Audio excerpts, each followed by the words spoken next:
방송에서 제공하는 부동산 정보는 투자 판단에 대한 참고 자료입니다. 방송에서 제공하는 부동산 물건의 가치, 가격 상승 및 가격 하락에 대해서는 방송사에서 보장하지 않습니다. 본 방송은 간접 광고가 포함되어 있으며 방송에서 나오는 부동산 정보는 출연자와 경제적 이해관계가 있을 수 있습니다. 투자에 유의하시길 바랍니다. 본 방송의 제작진 및 출연진은 방송통신심의위원회 규정을 준수합니다.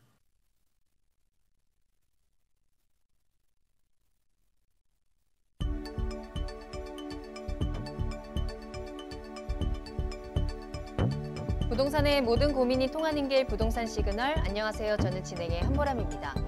역대급이라고 불리는 정부의 12.16 부동산 종합대책에 시장이 패닉에 빠졌습니다. 고가주택에 대한 담보대출을 전면 금지하는 초유의 대출 규제와 함께 부동산 보유세 인상, 그리고 민간택지 분양가 상한제 적용을 확대하는 등 다주택자뿐만 아니라 1주택자, 그리고 무주택자까지 혼란에 빠지고 있는데요. 일단은 시장의 흐름을 좀 지켜보면서 숨죽이는 분위기 보여주고 있습니다. 자, 이번 고강도 대책에 대해서도 부정적인 반응이 먼저 나오고 있죠. 반시장적 정책에 허점이 드러난다는 지적이 곳곳에서 제기되고 있습니다. 자, 저희 부동산 시그널에서는 부동산 전문가 이슈 진단과 상담을 통해서 부동산 시장이 주는 시그널과 함께 여러분들의 부동산 궁금증을 해결해드리고 있습니다. 방송을 시청하시다가 궁금한 사항이 있으시거나 전문가와 상담을 원하신다면 연락주세요. 서울전화 02-2128-8504번, 02-2128-8504번이고요. 문자로도 상담 가능합니다. 궁금한 점 남겨주시면 친절하게 도움드리겠습니다. 자, 그리고 유튜브를 통해서 실시간 참여 가능하신데요. 유튜브에 알토마토를 검색하시거나 주소를 직접 입력하고 들어오시고요. 또 노란통 메신저 플러스 친구에서 부동산 토마토 TV를 검색하신 후에 채팅하기를 통해서도 상담 받아보실 수 있습니다. 많은 참여 부탁드립니다. 자, 그럼 부동산 시그널 참여 방법 보시고요. 본격적으로 출발합니다. 부동산의 모든 고민이 통하는 길, 부동산 시그널. 여러분도 참여하실 수 있습니다. 첫 번째, 유튜브 라이브 방송을 통한 실시간 참여. 유튜브에서 알토마토를 검색하거나 주소를 입력해 들어오세요. 실시간 채팅창에 여러분의 궁금증을 올려주시면 바로바로 해결해 드립니다. 두 번째, 전화 및 문자 참여. 02-2128-8504번으로 전화 주시거나 문자를 보내주세요. 상담을 통해 여러분의 부동산 고민을 해결해 드립니다. 당신이 궁금한 부동산 궁금증, 시그널을 보내주세요. 네, 오늘 함께해 주실 전문가분 소개해드리겠습니다. 오늘 JYP홀딩스의 김광섭 이사님과 함께합니다. 이사님 안녕하세요. 네, 안녕하십니까. 주택시장 안정화 대책을 발표하고 나서 좀 많은 문의 전화가 또 세금에 대한 문의가 좀 많이 있었습니다. 주택시장 안정화 발표가 기존에 대책을 발표하겠다라는 것이 아니라 어떻게 보면은 급히 발표를 했죠. 그래서 주택시장 안정화 대책을 내용을 보니까 현재 지금 대출에 대한 규제, DTI뿐만 아니라 DSR 규제도 이제 현재 추가적으로 따라오는 것 같습니다. 그래서 고가주택에 대해서 고가주택에 대해서 공시 가격을 시가로 좀 방영하겠다, 추가적으로 방영하겠다라는 내용도 추가적으로 있었습니다. 그 외에 여러 가지 규제 방안도 있었지만 그 안정화 방안 또 뒤쪽에서는 또 이제 중공업 지역에 대한 어떤 개선 효과라든가 또 이제 조합설립 인가에서 관리처분 단계에 들어갔을 때 그 심의 규정을 좀 완화해주는 부분, 여러 가지가 또 대책이 뒷부분에 좀 나와 있는 부분이 있습니다. 그래서 여러 가지를 좀 조합해서 부동산의 흐름을 좀 파악해야 되지 않을까 싶습니다. 네, 결국에는 올해 또 한 번의 고강도 대책이 발표가 됐습니다. 추가 대책까지 또 예고가 되어 있는 상황이기 때문에 다들 숨죽이는 분위기 보여주고 있는 것 같은데요. 이제는 집을 사기도 힘들어졌고 팔기도 힘들어졌다라는 얘기까지 나오고 있는데, 자, 그렇다면 앞으로 부동산 시장에 또 어떤 영향을 줄 것인지, 나는 또 어떻게 대응을 해야 되는 건지 좀 알아보도록 할게요. 그러려면 일단 이 대책에 대해서 조금 더 꼼꼼하게 살펴봐야 될 것 같거든요. 오늘 이슈 시그널 시간에 한번 자세히 살펴보도록 하겠습니다. 이사님 자세히 전해주시죠. 네, 오늘은 주택시장 안정화 방안에 대해서 좀 준비를 해봤습니다. 일단 동영상을 보시고 말씀드리겠습니다.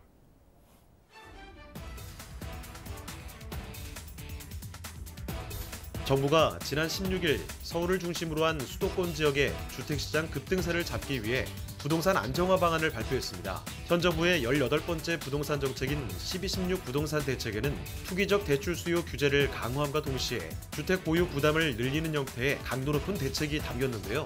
먼저 서울 강남권 등 시가 15억 원이 넘는 아파트를 거래할 때에는 주택담보대출이 금지되고 주택 가격 구간에 관계없이 적용하던 담보 인정 비율은 9억 원을 기준으로 구간을 나누어 더욱 철저히 심사합니다.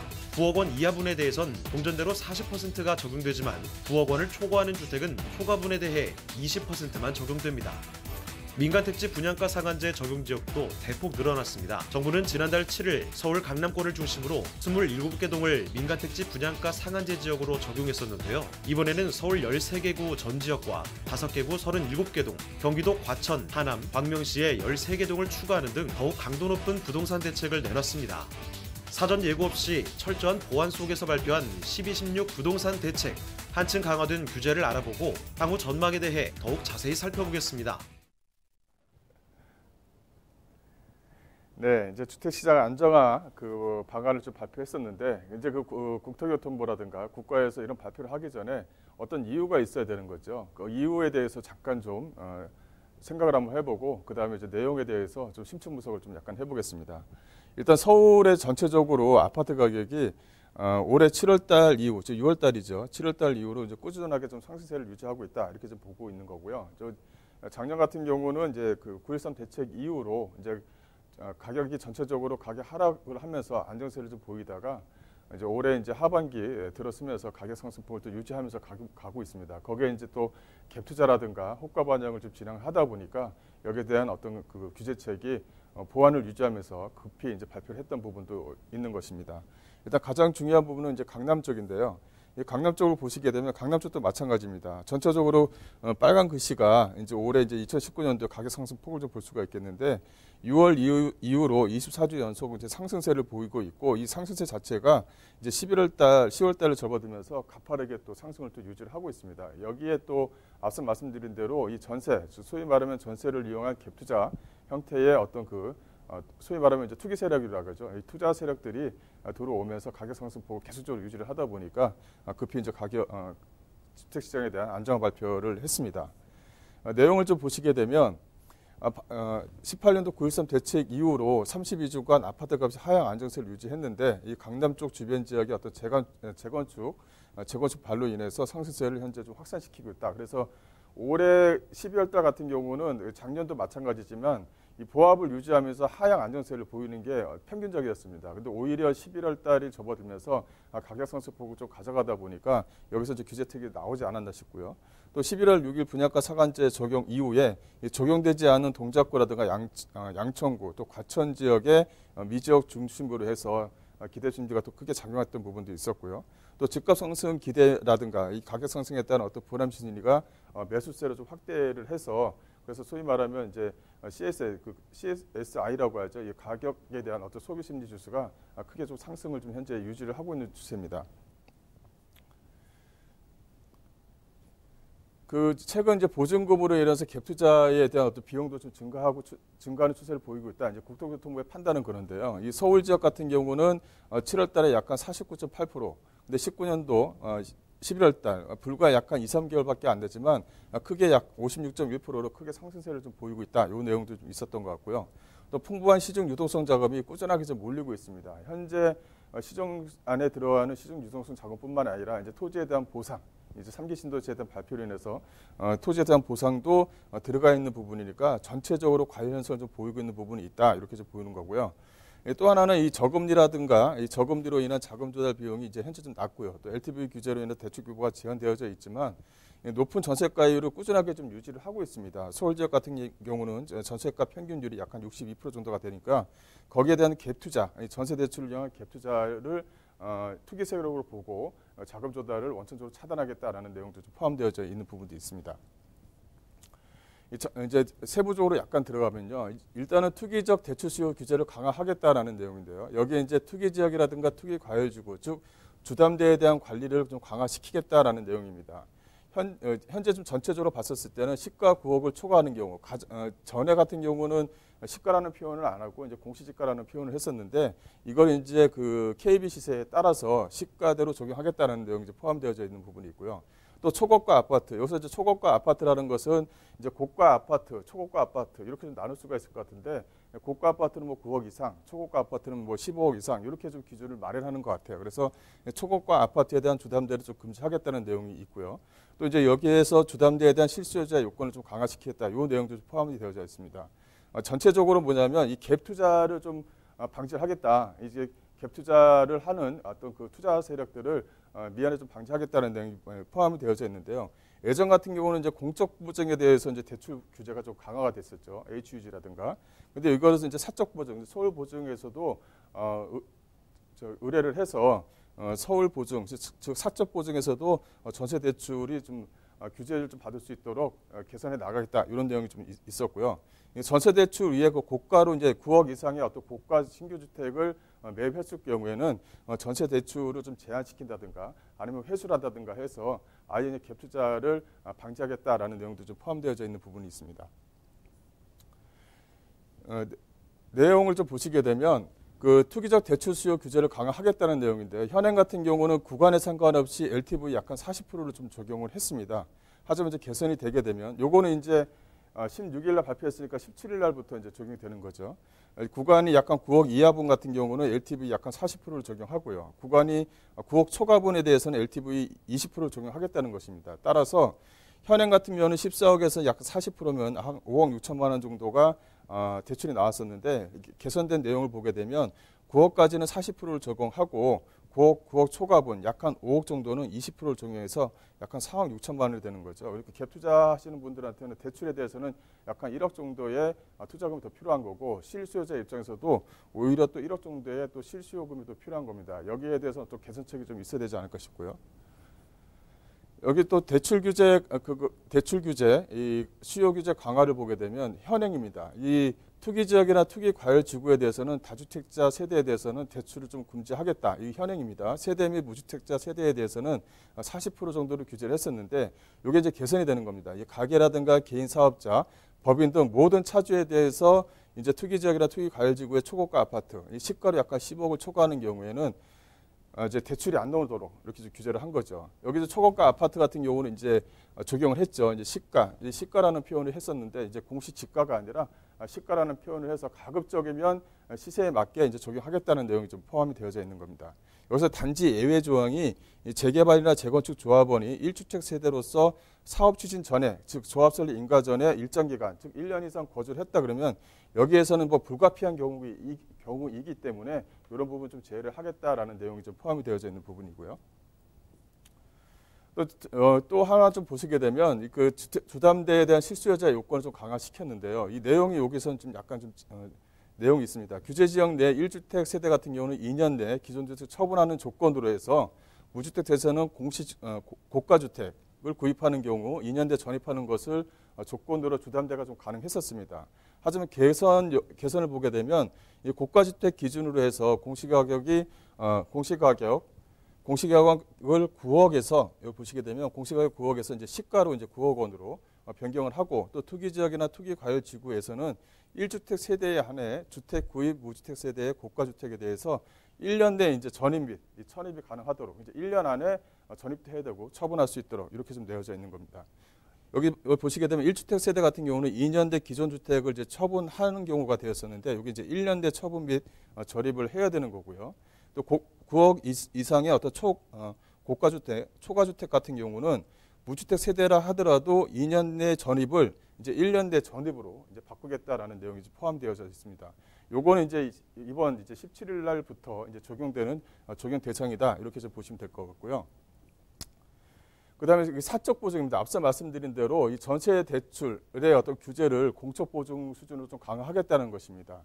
그래서 이제 현행 같은 경우는 공적 보증에서만 제한을 시켰던 부분을 이제 개선을 해서 이 서울 보증 보험도 이 시가 9억 초과하는 경우에도 이 차주에 대해서 이 차주가 이제 아파트를 하나 구입하고 자기는 전세 사는 거죠. 그래서 전세 자금 대출을 받아서 산다는 그 가정하에 이렇게 전세 대출 보증을 제한할 수 있도록 협조를 요청하겠다. 그래서 공적 보증뿐만이 아니라 사적 보증에서도 이런 어떤 1주택자라 하더라도 내가 전세를 살고 또 주택 하나 구입하고 있었는데 거기에 대한 전세자금 대출, 내가 좀 살고 있는 전세자금 대출을 이렇게 규제를 하겠다라는 내용이 좀 포함이 되어져 있습니다. 그래서 실수요자 입장으로 해서 실거주를 할 수 있도록 실수요자 입장에서 계속적으로 이제 아파트에 대한 규제 대책을 계속적으로 발표하겠다.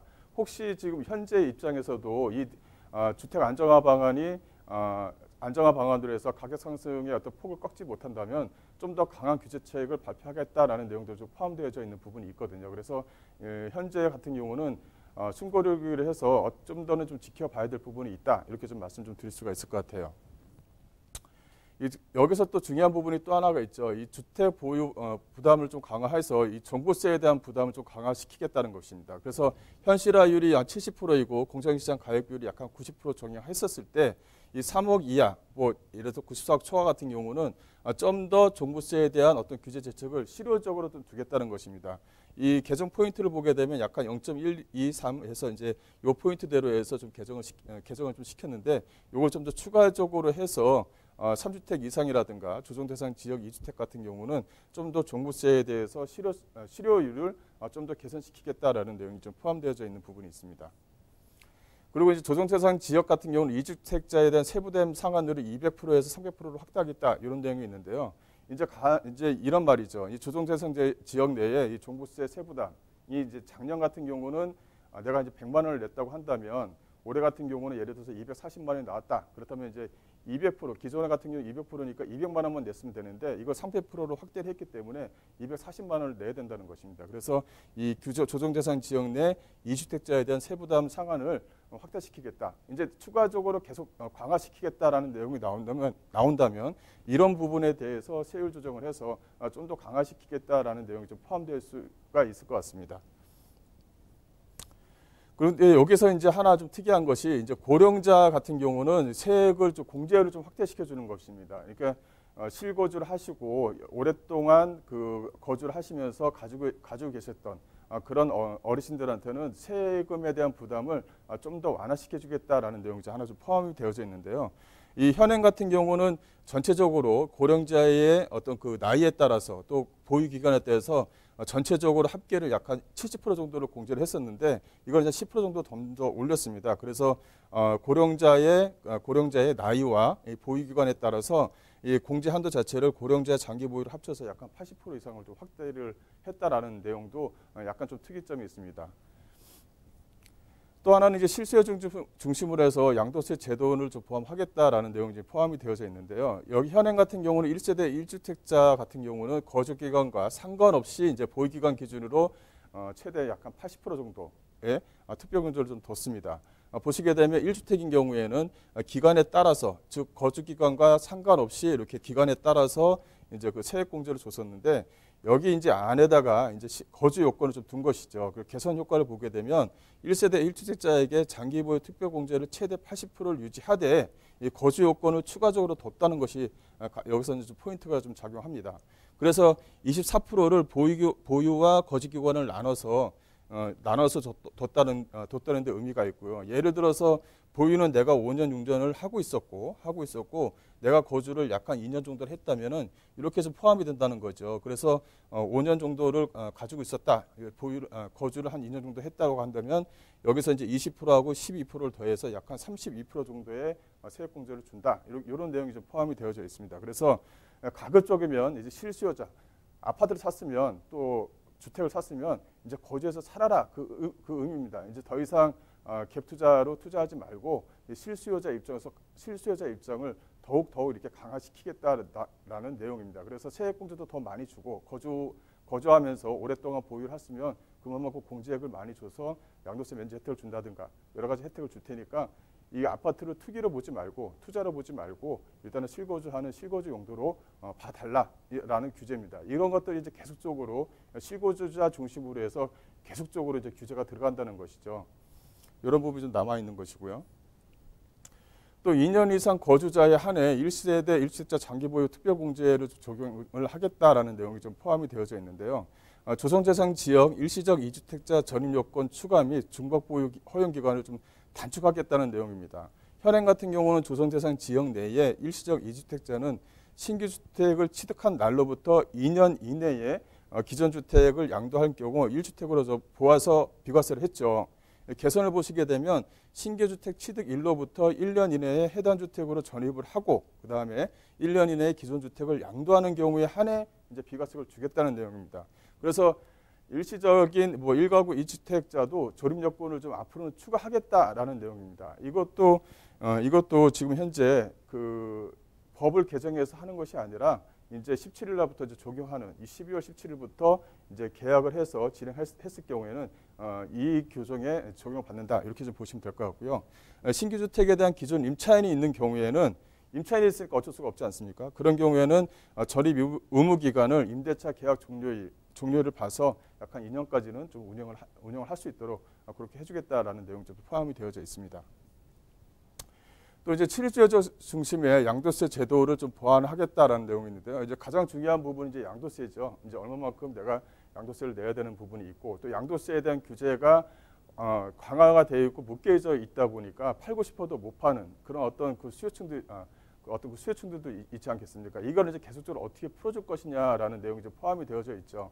근데 그 중에서 이제 하나가 10년 이상 보유를 하고 이제 조정 대상 지역 내 규제 지역 내에 10년 이상 보유한 주택 같은 경우는 일단 좀 풀어주겠다라는 내용은 있었는데요. 그거 하나하나 좀 뜯어보겠습니다. 조정 대상 지역 다주택자 양도소득세 중과 시 주택수에 대해서 이제 분양권도 좀 포함시키겠다라는 내용이 좀 포함이 되어져 있죠. 9.13 대책에 따라서 대출 청약 같은 경우는 분양권도 주택수에 포함을 했습니다. 하지만 세제상 다주택자 여부 판단 시에는 이 분양권은 포함이 안 됐었습니다. 그러니까 조합원 같은 경우는 다 포함이 됐었는데 분양권은 그렇지 않았다는 거죠. 개선을 보시게 되면 이 다주택자가 조정 대상 지역 내에 주택 양도시 양도소득세 중과를 위해서는 주택수 이제 계산을 할 때는 이제 분양권도 포함시키겠다라는 내용입니다. 하지만 이거는 법 개정이 좀 필요합니다. 21년 1월부터 적용한다고 하는데 이 법이 이제 개정되는 또 시기라는 게 있으니까요. 그렇다면은 법 개정 시기와 여러 가지를 맞췄을 때는 이건 좀 더 연장될 수 있는 가능성은 좀 있는 겁니다. 법이 개정이 되고 시행 일자를 맞춰둔다면 이제 21년 1월 달부터 이제 적용이 되는 거죠. 또 하나는 2년 미만 보유주택에 대해서 양도세 세율을 좀 인상시키겠다는 내용입니다. 여기 보시게 되면 주택의 부동산 같은 경우는 1년 미만 같은 경우는 50%, 40% 이렇게 이제 2년 이상 같은 경우 기본 세율을 좀 적용을 했었고요. 이 조합원 입주권 포함해서 주택 같은 경우는 1년 미만은 40%, 1년 이상 같은 경우 기본 세율을 적용을 했습니다. 하지만 개선을 좀 보시게 되면 2년 미만 보유 주택에 대해서 양도소득세 세율을 이렇게 40%에서 50%로 10% 정도 확장시키겠다는 내용이고요.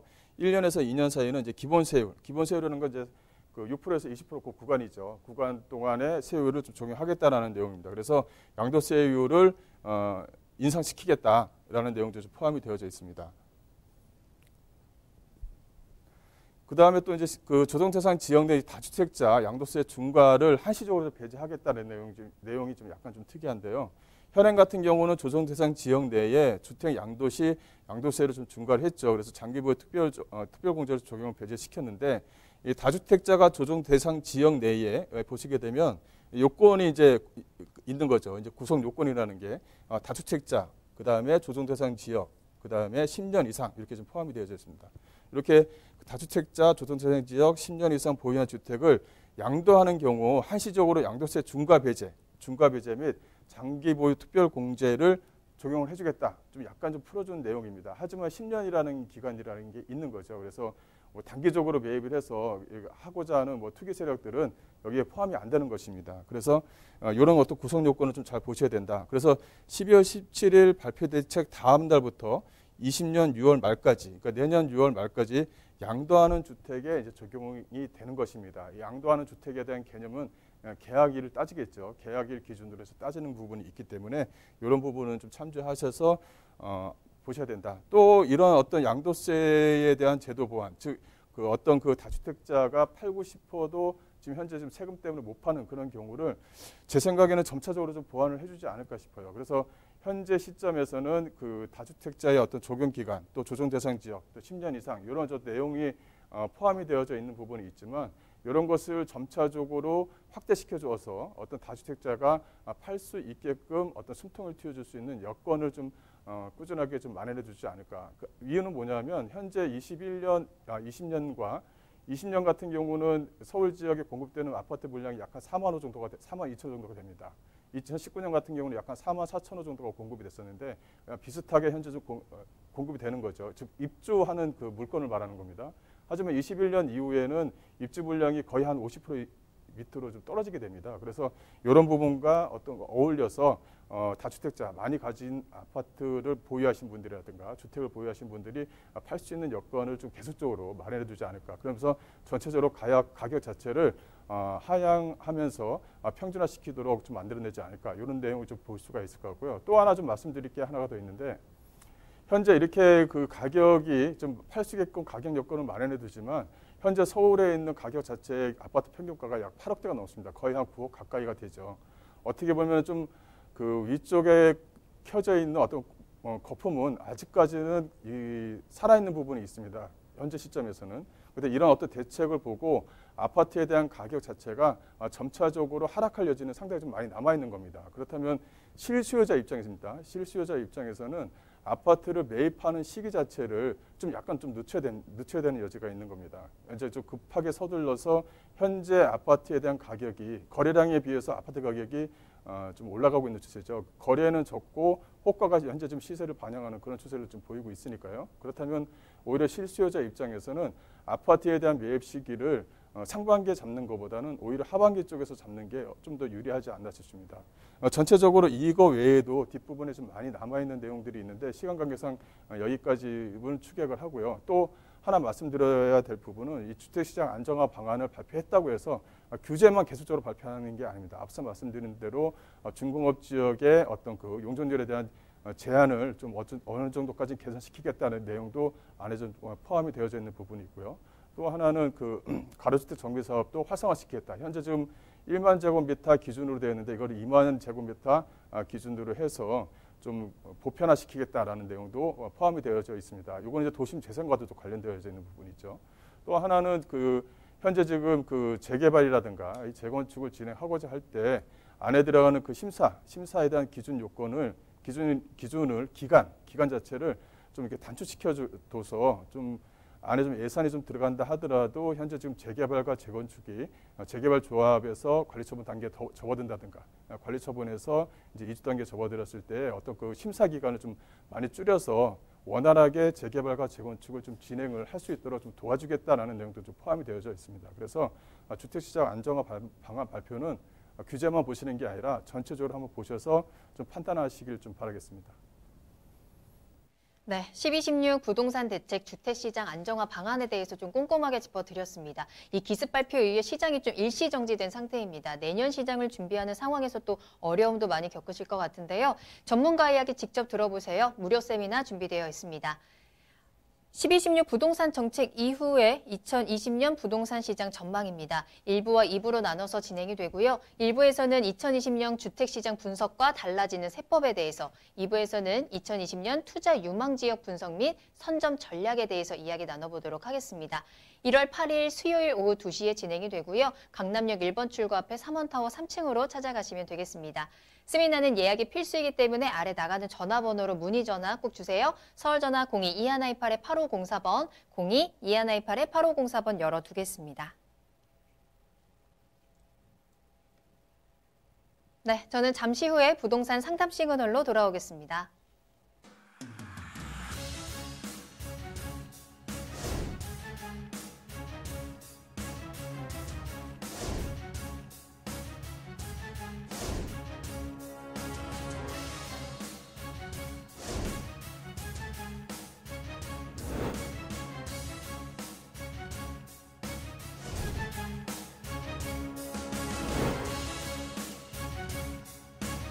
현혹에 휘둘리지 않는 철칙과 기준이 있어야 합니다.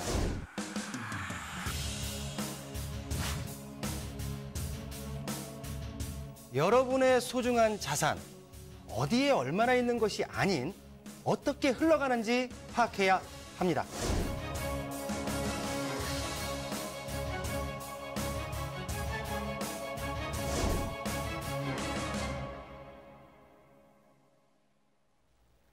네, 여러분들의 부동산 궁금증을 해결해드리는 부동산 상담 시그널입니다. 부동산 시그널만의 다양한 분석을 이용해서 확실한 시그널 보내드립니다. 오늘 김광섭 이사님과 함께하고 있고요. 첫 번째 상담 전화 연결할게요. 안녕하세요, 시청자님. 네, 안녕하세요. 네, 반갑습니다. 네네. 네, 어떤 고민 해결해드릴까요? 예, 제가 지금 현재 광명시 하안동 두산 2부를 보유를 하고 있어요. 네, 네, 그래서, 그 아파트를, 2년 안에 네. 이제 팔거나 아니면 보유를 하거나 이제 둘 중에 하나를 선택을 해야 되는데, 네네.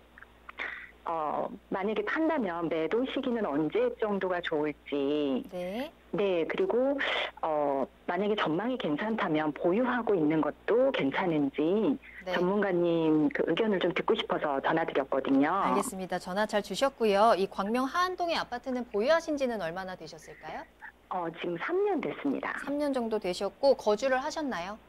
네, 거주했고요. 거주하셨고요. 현재는 거주 안 하고 계신 거고요. 지금은 거주를 하고 있지 않아요. 알겠습니다. 그러면 이 아파트 좀 매도 타이밍과 함께 앞으로 좀 전망을 좀 체크해 보도록 하겠습니다. 김광섭 이사님 연결해 드릴 테니까요. 자세히 이야기 나눠보세요. 네. 안녕하십니까? 네, 안녕하세요. 네. 그러면 현재 살고 계시는 곳은 현재 좀 전세로 살고 계세요? 아니면은? 네? 지금 현재 그 아파트에는 전세 세입자분께서 살고 계십니다. 예, 그러면 이제 시청자분께서는 매입을 하셨나요? 아파트를 따로 매입을 하셨나요? 네네, 아니면- 별도로 매입을 했어요. 별도로 매입하셨어요. 네네. 네. 일단은 두산 2부 아파트 같은 경우는 보유 기간은 이제 한 3년 정도 되셨으니까 지금 네. 현재 광명 자체가 전체적인 그림이 다 그려진 동네는 아니거든요. 네네. 네, 어쨌든 간에 지도를 보면 잠깐 좀 설명을 드리자면 여기 같은 경우는 이제 철산역 쪽에 있는 아파트들, 여기가 이제 12단지, 13단지가 이렇게 위치해 있죠. 이 전체적으로 철산주공에 대한 전체적인 의미는 이 재건축에 대한 의미를 좀 담고 있어요. 그래서 네네. 오히려 이제 서울 쪽에 있는 금천 쪽 주변 지역에 있는 아파트보다 오히려 상당히 좀 가격이 높습니다. 네. 그래서 전체적인 분위기 자체가 환경이라든가 교육 여건도 상당히 좀 괜찮은 쪽에 좀 들어가고 있는 부분이죠.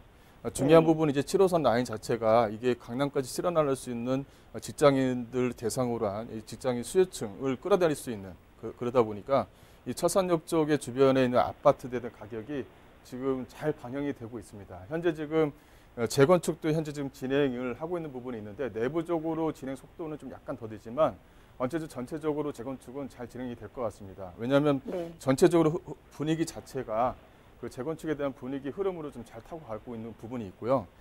이제 안에 이제 레미안 아파트라든가 이 두산 아파트에 대한 가격 자체도 상당히 좀 튼튼하게 좀 현재 유지를 하고 있어요. 네네. 이게 무슨 말이냐? 이 전세가가 좀 쉽게 빠지진 않는다. 이런 내용이 좀 포함이 되어져 있는 부분이 있죠. 네. 현재 두산 2부 같은 경우는 이 전체적으로 앞서 말씀드린 대로 이 전체적으로 광명 전체의 어떤 흐름 자체가 아직 끝나지 않았다. 이렇게 좀 말씀을 좀 드렸는데요. 여기 네. 보시게 되면 광명 사거리 쪽에 이제 재개발이라든가 재건축을 현재 좀 진행을 하고 있는 부분이 있죠. 네. 여기 지금 현재 하안이라든가 이 소화동 일대에 현재 지금 진행하고 있는 재건축 사업 이렇게 좀 나눌 수가 있는데 여기에 대한 가격은 여기 이제 광명 쪽, 이 광명 사거리 쪽에 있는 재개발 지역들에 대한 아파트 가격을 좀 보시게 되면 내 가격대가 심상치 않게 떨어지진 않겠구나. 가격대가 좀 올라갈 수 있는 여지가 남아있겠구나라는 내용이 좀 보일 수가 있을 것 같아요. 이 전체적으로 재개발과 재건축이 아울러져 있는 전체적인 그림 자체가 이게 좀 쉽게 지워지거나 없어지지는 않을 것 같습니다. 이런 즉은 뭐냐면은 가격 상승폭을 좀 더 유지하면서 끌어올릴 수 있는 여지는 충분히 남아있다는 거예요. 현재 요거 같은 경우는 두산 2부라든가 현재 지금 네. 철산역 쪽 주변은 이제 주공 12단지, 13단지가 중요하죠. 왜냐하면 역세권 지역에 있는 아파트고 대단지 아파트니까요. 하지만 네. 그거는 재건축을 하고 진행했었을 때 그 아파트가 철산역 쪽 주변 지역의 아파트가 기준이 되는 아파트가 지금 되는 것이고요. 현재 시점에서는 이 두산 2부라든가 옆에 있는 LG자이 아파트가 전체적으로 가격 상승을 이끌어내는 아파트입니다. 그래서 이런 어떤 기준점 자체를 가지고 가셔야 되는 거예요. 내 아파트가 다른 지역에 있는 아파트가 올라가야지만 내 아파트가 올라가는 그런 아파트가 아니고 내 아파트는 이 철산동, 즉 광명 쪽에 있는 철산역 쪽 주변으로 지금 가고 있는 이 아파트 중에 내가 가격을 주도하고 있는 아파트구나라고 이제 이렇게 판단을 하셔야 돼요. 이렇게 되게 되면 이 전세가에 대한 비율 자체가 쉽게 떨어진다든가 매가 자체가 외부 영향에 의해서 쉽게 떨어진다든가 하지는 않습니다. 오히려 철산 쪽에 있는 12단지, 13단지의 가격이 재건축이 잘 돼서 재건축이 진행이 잘 되면 오히려 가격이 올라갈 수 있는 아파트가 두산이브와 옆에 있는 LG자이 아파트예요. 그러니까 현재 시점에서는 이걸 매도 시기를 좀 가격이 올랐다고 매도 시기를 잡는 것보다는 현재 뭐 앞서 뭐 말씀을 드렸지만 부동산 안정화 방안도 발표하고 여러 가지 좀 약간 뒤숭숭하겠지만 이런 아파트들은 좀 쉽게 가격이 가라앉지는 않으니까 좀 여유 있게 좀 끌고 가시는 어떤 그게 좀 있어야 될 것 같습니다. 그래서 이 매도 시기 자체를 내가 좀 팔아야 되겠다 하시면 현재 시점에서 전세가 만기가 언제인지 모르겠지만 만기 도래 시 한 번 더 전세를 놓는 그런 방향으로 해서 그렇게 해서 매도 시기를 좀 잡는 게 나을 것 같아요. 네네. 네, 최소한 3년 정도는 좀 더 끌고 가셔라 이런 내용입니다. 네, 감사합니다. 네, 전화 주셔서 감사합니다. 조금 더 여유 있게 투자 전략 짜보시길 바라겠습니다. 자, 오늘 김광섭 이사님과 함께하고 있고요. 방송 시청하시다가 궁금한 사항 있으시다면 지금 바로 문의 전화 이용해 보세요. 서울 전화 02-2128-8504번, 02-2128-8504번 열어두겠습니다. 자, 다음 상담도 이어서 만나볼게요. 전화 연결합니다. 안녕하세요, 시청자님. 여보세요? 네, 안녕하세요. 반갑습니다. 네, 안녕하세요. 네, 고민 해결해 드릴게요. 어떤 점 네네. 궁금하실까요? 저는 강서의 무학 아파트를 99년식을 네. 17년도 5월에 매입을 했거든요. 네. 갭투자로. 네. 근데 이제 거기 이제 매입을 할 때 마곡을 보고 이제 매입을 했거든요. 네. 근데 이제 노량진 유원 강변 아파트 8사짜리가 9억 6천 정도 하더라고요. 네. 그게 이제 갭이 한 4억 정도면 매입을 할 수 있을 것 같아요. 네. 근데 이제 마곡을 보고는 구입을 했지만 제가 이제 자꾸 이쪽 이제 앞쪽으로 이렇게 나오고 싶어가지고 네네. 웬만하면 반포 가까운 쪽으로 강남 쪽으로 자꾸 움직이고 싶어가지고 네. 갈아타기를 하면 어떨까 해서 궁금해가지고 그냥 마곡을 그냥 가져가는 게 나은지 아니면 갈아타기를 한번 하는 게 나은지 그게 좀 궁금해가지고요. 알겠습니다. 어느 쪽이 더 투자 가치가 높을지 한번 좀 따져봐야 될 것 같네요. 네. 현재 갈아타기 전략 방향성 한번 체크해 보도록 하겠습니다. 김광섭 이사님과 직접 이야기 나눠보세요. 네. 네, 안녕하십니까? 네, 안녕하세요. 네, 요거는 이제 그 간단하게 좀 설명을 좀 해드릴 수가 있을 것 같아요. 네. 일단 강변에 있는 아파트 자체가 뭐 나쁘지는 않습니다. 주변에 이제 노량진역 쪽 주변 지역으로 해서 뭐 호재거리도 상당히 좀 많이 있고요. 또 이제 노량진 재정비 촉진지구 안에서 이제 그 진행하는 재개발 사업도 진행되는 부분도 있는데 중요한 것은 이제 유원 강변 이제 아파트죠. 네. 여기 이제 강변 아파트가 이 사육성 공원과 인접해 있어서 네네. 이렇게 좀 중간에 좀 껴 있습니다. 네. 요거 이제 유원 아파트가 나쁘다는 건 절대 아니고요. 네. 어떤 지역을 투자하셨을 때는 이 아파트가 어떤 확정성을 갖느냐도 상당히 중요해요. 네. 그러니까 이제 이런 아파트, 유원 강변 아파트 같은 경우가 세대 수가 좀 크고, 크고 주변에 최소한 초등학교가 하나가 안에 좀 들어가 있고, 그런 부분이 있다 그러면은 요 가격 대비해서는 아직까지 가격 올라갈 수 있는 여지가 있는 거죠. 네. 하지만 요 강변 아파트 같은 경우는 그 아파트만 있을 뿐이지 확정성이 없어요. 아, 그래요? 네, 그게 가장 중요합니다. 어떤 아파트가 가격이 올랐을 때 이렇게 적은 세대 수가 아파트에 대한 가격이 올려졌을 때는 주변과 맞물려서 이게 확정성이 있어야 돼요. 확정성이라는 의미는 뭔가 맞물려서 내가 재개발을 할 수 있고 도로가 하나 뚫릴 수 있고 철도가 들어올 수 있고 아니면 공간이 있어서 초등학교라든가 어떤 상업시설이 들어올 수 있고 이런 여지가 좀 있어야 되는 부분인데 이런 아파트들은 이 아파트 혼자서 가격을 이렇게 끌어낼 수 있는 힘 자체가 없는 겁니다. 아, 네. 예, 근데 요거를 하나 좀 보시면 간단하게 좀 설명드릴게요. 여기가 이제 이쪽에 위치해 있죠. 이쪽에 이제 무학 아파트가 아마도 한 요 근처 정도에 있을 건데요. 아, 네네네네. 여기는 마곡 쪽에 이제 투자하시는 분들은 지금 가격이 많이 올랐으니까 이제 뭐 좀 매도 시기를 잡는다. 이것도 나쁘진 않은데 마곡을 봤으면 마곡이 완성되는 시기까지는 봐야 됩니다. 근데 마곡이 정확하게 완성되는 시기는 일단은 어떻게 될지 모르지만 한 올해부터 2년에서 한 3년 정도를 완성되는 시기를 보거든요. 그 시기에 맞물려서 일단은 뭉쳐있는 수요층, 뭉쳐있는 어떤 가수요층들이 과연 어디로 퍼져나갈 것인가를 지켜보셔야 돼요. 그런 부분이 하나가 있고 네. 두 번째로는 여기 9호선 라인이죠. 이 9호선 라인에 그 양천 향교역 쪽 주변 지역에 그 CJ 부지가 있습니다. CJ 부지가 이제 매각을 한다고 하니까 1조 한 3천억에 매각을 한다고 하니까 매각이 됐다고 한다면 여기 같은 경우는 컨벤션 센터가 들어와요. 그러니까 호텔과 네. 아파트와 또 이제 뭐 큰 어떤 상업시설이 만들어지죠. 거기에 대한 또 수요층을 만들어낼 수가 있습니다. 또 하나는 이제 보타닉 식물원의 주변 지역에 있다 보니까 거기에 대한 어떤 연계성, 즉 관광에 대한 연계성도 같이 가져갈 수가 있는 거예요. 네. 또 하나는 이 9호선 라인이에요. 이 가양역 쪽과 네. 이 가양역 쪽이 이렇게 있죠. 증미가 있고 등촌, 그다음에 염창 이렇게 있습니다.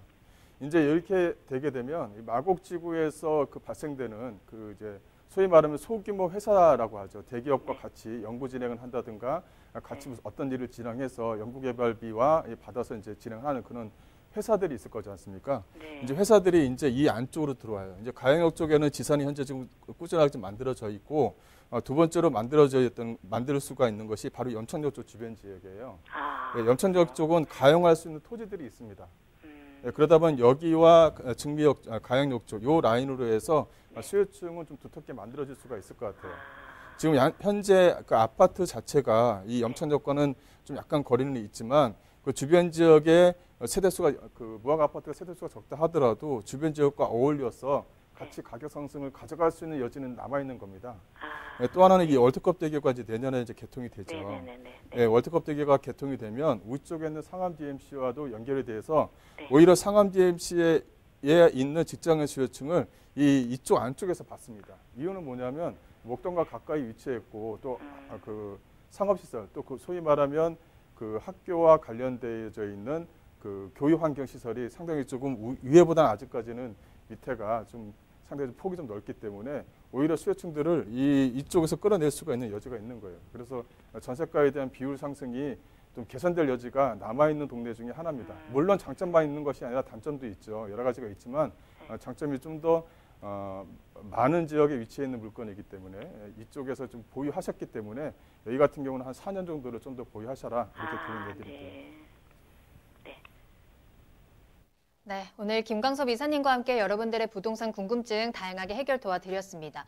투자 전략부터 앞으로의 전망 그리고 매도 타이밍까지 궁금하신 점 많으실 텐데요. 세미나 참석하시면 전문가와 직접 또 상담 가능하니까요. 세미나 참석해 보시길 바랄게요. 무료 세미나 소식 전해드립니다.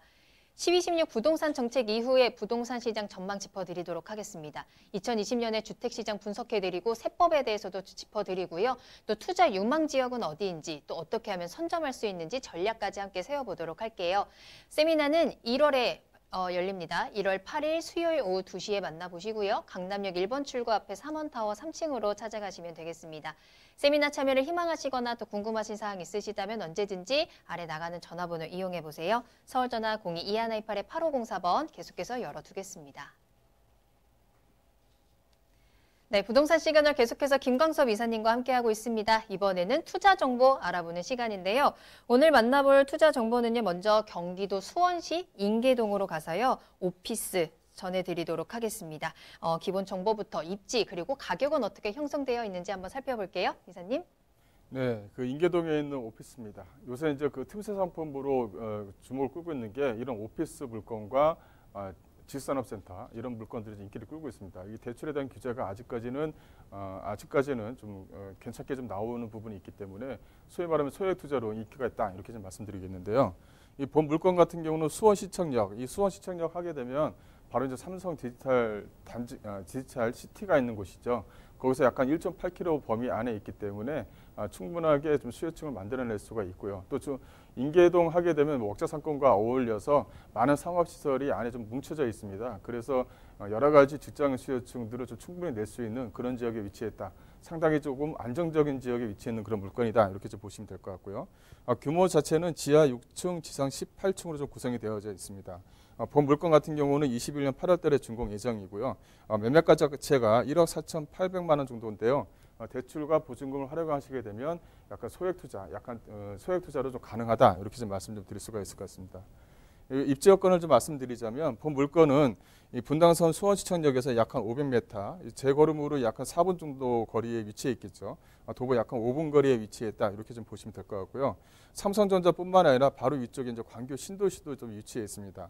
위쪽에 이제 그 분당선과 분당선 매개역과 또 수원역이 또 연결이 되어 있고요. 수원역 하게 되면 현재 1호선과 뭐 분당선이 지나가게 되지만 이제 GTX C 노선 자체가 이제 수원역을 거치기 때문에 앞으로 주변 지역의 어떤 집가 상승의 폭은 좀 상당히 좀 많이 남아 있다. 또 주변 지역의 광교 신도시, 삼성전자, 또 수원 산업단지가 주변 지역에 위치해 있기 때문에 어떤 그 업무 시설을 이용하고자 하는 수요층도 상당히 두텁다. 이렇게 좀 내용을 말씀드릴 수 있을 것 같고요. 본 물건은 삼성전자와 인접해 있습니다. 약 한 1.8km 범위에 있는데 이 삼성전자는 수원 자체를 다 먹여 살린다라는 말이 과언이 아닐 정도로 많은 세금을 수원시에 좀 내고 있습니다. 면적을 보시게 되면 축구장 약간 250개 규모고요. R&D와 마케팅 인력만 하더라도 약간 34,000명 정도입니다. 구성을 보시게 되면 뭐 연구소 직원과 모바일 연구소 직원만 하더라도 약간 한 25,000명 정도가 되니까요. 거기에 대한 어떤 같이 연계된 어떤 오피스의 어떤 형태의 물건을 가지고 있다. 이렇게 좀 말씀을 좀 드리고요. 배우 수요를 좀 말씀드리자면 주변 지역의 광교 테크노밸리 또 그 삼성전자 디지털시티, 수원 삼성 산업단지 또 바로 길 건너편에는 바로 이 KBS 방송국이 바로 앞에 있습니다. 또 주변 지역을 보시게 되면 영통구청이라든가 수원시청, 팔다구청, 수원시청 같은 경우는 바로 인접거리 도보거리 약간 뭐 100m도 채 안 되는 그런 거리에 좀 위치해 있기 때문에 직장인 수요층이 상당히 좀 많이 몰려져 있고요. 또 그만큼 인계동, 수원시 인계동 하게 되면 그만큼 오피스 건물들이 많은 지역 중에 속한다. 이렇게 좀 보시면 될 것 같습니다. 이 경기도별 이 지역, 경기도 내의 이 지역별 사업체 수를 보게 되면 이 경기도 내 기업체 수가 7만 개가 넘는 곳이 유일하게 이제 수원시가 좀 많이 있습니다. 이 수원시 그 중에서도 인계동이 좀 주축을 하고 있다. 이렇게 좀 보시면 될 것 같고요. 이 오피스 하게 되면 이제 공시률을 좀 봐야 됩니다. 이 공시률이 크다는 것은 그만큼 회전이 안 된다는 것인데 평균적으로 보게 되면 서울 평균보다 경기도 평균권이 더 낮습니다. 그만큼 공시률이 적다는 것이죠. 거기 안에 또 인계동을 보게 되면 경기 평균보다 인계동에 대한 공시률이 더 적습니다. 그만큼 공실에 대한 회전율이 상당히 좀 빠르고 임차에 대한 수요층이 인계동 쪽은 상당히 좀 두텁다라는 표현을 이 도표상으로 좀 확인할 수가 있습니다. 그만큼 상당히 좀 안정적인 투자처가 된다. 이렇게 좀 보시면 될 것 같고요. 이 수원 쪽에 좀 호재를 보시게 되면 전체적으로 경기도 수원시 안에는 약간 30개 철도망이 깔린다 이렇게 좀 보시면 될 것 같아요.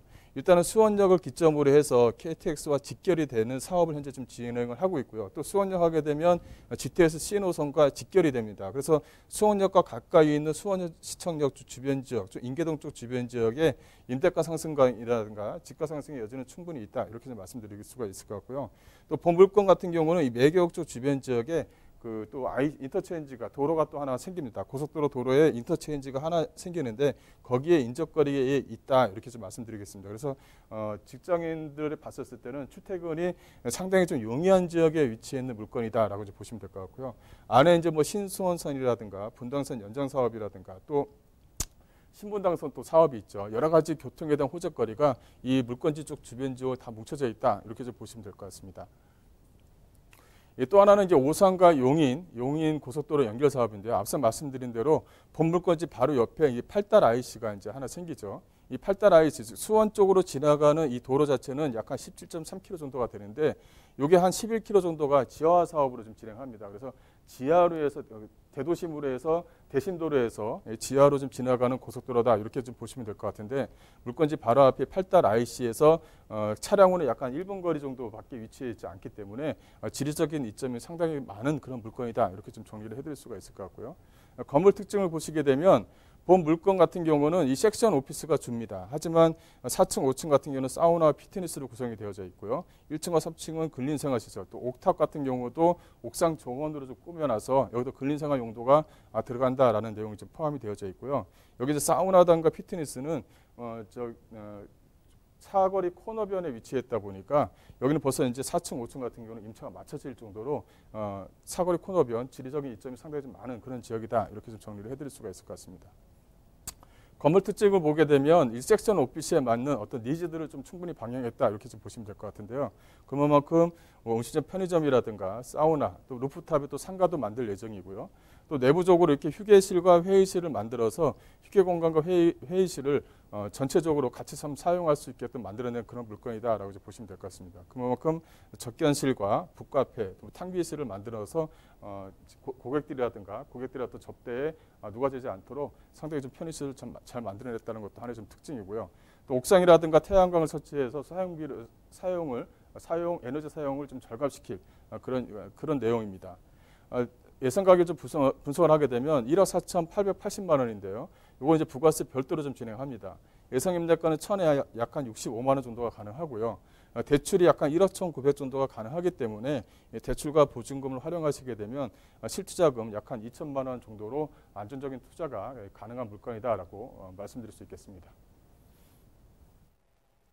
네, 경기도 수원시 인기동에 위치한 오피스 소개해드렸습니다. 다음 부동산도 바로 만나볼게요. 이번에는 서울, 그중에서도 3도심으로 와서요. 영등포구 양평동에 위치한 오피스텔 살펴보겠습니다. 기본 정보부터 알려주시죠. 네, 본 물건은 이제 9호선 선유도역에서 도보 약 8분에서 9분 정도 거리에 위치해 있고요. 본 물건은 지하 1층과 지상 14층으로 좀 구성이 되어져 있습니다. 본 물건의 특징은 한강 조망과 이제 안양천 조망이 가능하다라고 말씀드릴 수 있겠는데요.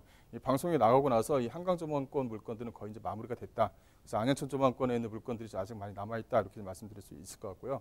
준공은 2020년 10월달 준공 예정입니다. 매매가는 2억 8,600만 원인데 일단은 자주식 주차 자체가 약 한 0.8대 정도가 가능한 부분이 있다 보니까 가격적으로는 상당히 좀 합리적이다 이렇게 좀 정리를 해드릴 수가 있을 것 같고요. 일단 입지 여건을 보시게 되면 주변 지역이 상당히 여의도와도 인접해 있고요. 또 신세계 백화점이라든가 롯데백화점, 타임스퀘어도 인접거리에 좀 위치해 있습니다. 주변의 교통을 보시게 되면 이 월드컵대교라든가 성산대교, 노들로길에 바로 인접해 있어서 교통에 대해서는 호재거리를 다 가지고 있다 이렇게 좀 정리를 해드릴 수가 있을 것 같고요. 일단은 여의도와 이 합정역 쪽 주변의 직장 수요층을 충분히 좀 만들어낼 수 있는 위치에 있는 물건이다 이렇게 좀 말씀드릴 수 있겠습니다. 주변 지역을 보시게 되면 이 선우대역에서는 약간 도보거리에 위치해 있지만 주변의 어떤 교통에 대한 어떤 호재거리가 상당히 좀 많이 살아있는 지역에 위치해 있는 물건이다 이렇게 좀 정리를 해드릴 수가 있을 것 같고요. 일단 배후 수요를 보시게 되면 이 서울권역과 여의도권역, 이 강남권역으로 좀 나눌 수가 있는데 이 내부적으로 반경 약 한 7km 범위 내에는 이 상암 업무 지역이라든가 영등포 업무 지역, 또 목동 업무 지역이 위치해 있습니다. 그래서 여기에 대한 수요층만 보더라도 충분하게 약 한 2만 한 5천 명 정도의 배후 수요층이 있기 때문에 이 안쪽에서도 충분히 수요층을 만들어낼 수가 있는데 이 서울권역과 여의도권역을 충분히 이용할 수가 있기 때문에 주변의 어떤 배후 수요층은 상당히 좀 튼튼하다 이렇게 좀 정리를 해드릴 수가 있을 것 같고요. 이 월드컵 대교 이 개통입니다. 이 호재거리를 하나 좀 말씀드리자면 이 월드컵 대교가 개통이 되면 위쪽에 이제 내부순환로와 강변북로 또 아래쪽에서는 성산대교와 서부간선도를 직접적으로 연결을 시킵니다. 그래서 이제 교통난을 해소를 하고 내부순환도와 도부간선도로가 연결이 되면서 이 상암 미디어시티의 어떤 교통난도 완화시킬 예정입니다. 따라서 상암 미디어시티에 있는 주변 지역에 있는 직장의 수요층을 충분히 좀 끌어내서 월드컵 대교가 이 본 물건의 어떤 도로 교통에 대한 호재로 충분히 좀 받아낼 수 있는 지역에 위치해 있다라고 보시면 될 것 같고요. 두 번째로는 이 서부간선도로의 지하 사업입니다. 이 서부간선도로 하게 되면 이제 뭐 평일에도 막히는 그런 지역에 위치해 있는데 이게 서부간선도로 지하 사업이 이제 2021년 정도면 이제 개통될 그런 예정인데요. 주변 지역의 어떤 접근 개선뿐만 아니라 이게 서부간선도로가 지하화되게 되면 주변에 이제 가용할 수 있는 부지들이 상당히 좀 많이 늘어납니다. 거기에 대한 어떤 지역 경제 활성화를 좀 도모할 예정이고요. 이게 직접적으로 범물권과 연결되어져 있는 부분이 있기 때문에 직접적으로 호재로 좀 작용해서 집가 상승의 어떤 견인차 역할을 충분히 한다 이렇게 좀 정리를 해드리겠습니다. 건물 특징을 보시게 되면 본 물건 같은 경우는 투룸으로 좀 구성이 되어져 있는데 방 하나를 이제 가병형 슬라이딩 도어로 좀 설치를 할 예정입니다. 그래서 큰 거실을 원하시는 분들한테는 방 하나에 큰 거실이 되는 것이고요. 방 두 개를 원한다 하게 되면 거실과 방을 나눌 수가 있고 이 아파트처럼 3BA 구조를 좀 가지고 있는 것도 하나의 좀 특징입니다. 그리고 세탁기라든가 전자레인지, 냉장고라든가 인덕션, 또 붙박이자라든가 이 IoT 시스템을 놓는다는 것도 편의시설을 적극적으로 제공하고요. 또 앞서 말씀드린 대로 자주식 주차가 0.5대 꼴, 오피스텔 같은 경우 0.5대 꼴이면 허가 나는 거죠. 근데 본 물건 같은 경우 0.8대까지가 가능하기 때문에 거의 뭐 1대1 주차가 좀 가능한 그런 물건이다라고 말씀드릴 수 있겠습니다. 또 건물 간의 동선거리 자체가 약 한 25m 정도가 되기 때문에 안현천 조망과 한강 조망을 모두 다 가지고 있는 물건이다라고 정리를 해드릴 수가 있을 것 같고요. 예상 가격을 좀 분석을 해드린다면 예상 매매가는 2억 8,600만 원입니다. 본 물건은 이제 부가세가 포함된 금액인데 포함된 금액이고요. 이 전세는 약 한 2억 4천 정도가 가능합니다. 그래서 갭투자 형태는 약 한 4,600만 원 정도. 월세 같은 경우는 현재 지금 보증금 2천에 월 100만 원 정도가 가능하기 때문에 대출과 보증금을 활용하시게 되면 약간 그 실투자금 9,600만 원이면 투자가 가능한 오피스텔로서 양평동에서는 좀 보기 드문 그런 물건이다라고 정리를 해드릴 수 있겠습니다. 네, 영등포구 양평동에 위치한 오피스텔까지 소개해드렸습니다. 추가적인 궁금증이 있으시다면 세미나 참석해 보시길 바랄게요. 무료 세미나 소식 전해드립니다. 자, 12.16 부동산 정책 이후에 2020년 부동산 시장 전망에 대해서 살펴봅니다. 2020년의 주택시장 분석과 함께 세법에 대해서도 살펴드리고요. 투자 유망 지역은 어디인지 또 선점할 수 있는 전략까지 체크해 보도록 하겠습니다. 1월에 만나볼 수 있는 세미나예요. 1월 8일 수요일 오후 2시에 강남역 1번 출구 3원타워 3층으로 찾아가시면 만나보실 수 있습니다. 세미나 참여는 예약이 필수라는 점 아래 나가는 전화번호로 문의 전화 주시기 바랍니다. 네, 오늘도 다양한 정보 전해주신 김광섭 이사님과는 여기서 인사드리도록 하겠습니다. 이사님 오늘 감사합니다. 네, 부동산 시그널 오늘 저희가 준비한 내용은 여기까지입니다. 방송이 끝난 이후에도 상담 접수 계속 받고 있으니까요. 여러분들의 부동산 궁금증 시그널을 보내주세요. 서울전화 02-2128-8504번, 02-2128-8504번이고요. 문자로도 상담 가능합니다. 또 저희 프로그램은 무료로 다시 보기 이용하실 수 있습니다. www.altomato.com으로 들어오시면 되고요. 또 시청자 게시판에 여러분들의 다양한 시청 소감도 남겨주시길 바랄게요. 그리고 유튜브를 통해서 실시간으로 함께 하시면 됩니다. 유튜브에 알토마토를 검색하시거나 주소를 직접 입력하고 들어오시고요. 또 노란통 메신저 플러스 친구에서 부동산 토마토 TV를 검색하신 후에 채팅하기를 통해서도 상담 받아보시길 바랍니다. 많은 참여 부탁드립니다. 자, 그럼 저는 다음 이 시간에 더욱 알찬 정보 가지고 돌아오겠습니다. 시청해주신 여러분 고맙습니다.